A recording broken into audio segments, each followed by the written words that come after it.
തിരുവനന്തപുരം കല്ലിയൂരിൽ അമ്മയെ മകൻ കഴുത്തറുത്തു കൊലപ്പെടുത്തി. കല്ലിയൂർ പകലൂർ ലക്ഷ്മി നിവാസിൽ 76-കാരിയായ വിജയകുമാരിയാണ് മരിച്ചത്. റിട്ടയർഡ് കോസ്റ്റ് ഗാർഡ് ഉദ്യോഗസ്ഥനായ മകൻ അജയകുമാർ പിന്നാലെ പോലീസിന്റെ പിടിയിലായി. ഏറെ നാളുകളായി മദ്യത്തിനടിമയായിരുന്നു അജയകുമാർ. മദ്യവിമുക്തി കേന്ദ്രത്തിൽ പലതവണ അജയകുമാർ ചികിത്സയിലായിരുന്നു. ഇയാൾ മാനസികമായി പ്രശ്നങ്ങൾ കാണിച്ചിരുന്ന ആളാണെന്നും പറയപ്പെടുന്നുണ്ട്. ഇന്നലെ രാത്രി 11:30-യോടെയാണ് ഞെട്ടിക്കുന്ന കൊലപാതകം നടന്നത്. അജയകുമാർ മദ്യപിച്ചുകൊണ്ടിരിക്കുന്നതിനിടെ കുപ്പി നിലത്ത് വീണു പൊട്ടി. ഇത് ചോദ്യം ചെയ്തതിൽ പ്രകോപിതനായായിരുന്നു കൊലപാതകം. സംഭവം നടക്കുന്ന സമയത്ത് അമ്മയും മകനും മാത്രമേ വീട്ടിലുണ്ടായിരുന്നുള്ളൂ. പ്രകോപിതനായ പ്രതി ആപ്പിൾ മുറിച്ചുകൊണ്ടിരുന്ന കത്തി ഉപയോഗിച്ചാണ് അമ്മയെ ആക്രമിച്ചത്. പിന്നാലെ വിജയകുമാരി വീടിനുള്ളിൽ നിന്നും പുറത്തേക്ക് ഇറങ്ങി ഓടി രക്ഷപ്പെടാൻ ശ്രമിച്ചു. കിണറിന്റെ ഭാഗത്ത് വെച്ച് ഇയാൾ വീണ്ടും അമ്മയെ തുടർച്ചയായി കുത്തി പരിക്കേൽപ്പിക്കുകയായിരുന്നു. കറിക്കത്തി ഉപയോഗിച്ച് കഴുത്തും കൈഞ്ഞരമ്പുകളും കാലിലെ ഞരമ്പുകളും ഇയാൾ മുറിച്ചു.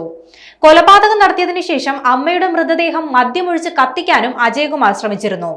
വിജയകുമാരിയുടെ നിലവിളി കേട്ട് ഓടിയെത്തിയ നാട്ടുകാരാണ് പോലീസിനെ വിവരം അറിയിച്ചത്.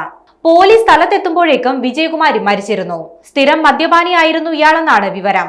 മരിച്ച വിജയകുമാരി കമ്മീഷണർ ഓഫീസിലെ ഉദ്യോഗസ്ഥയായിരുന്നു.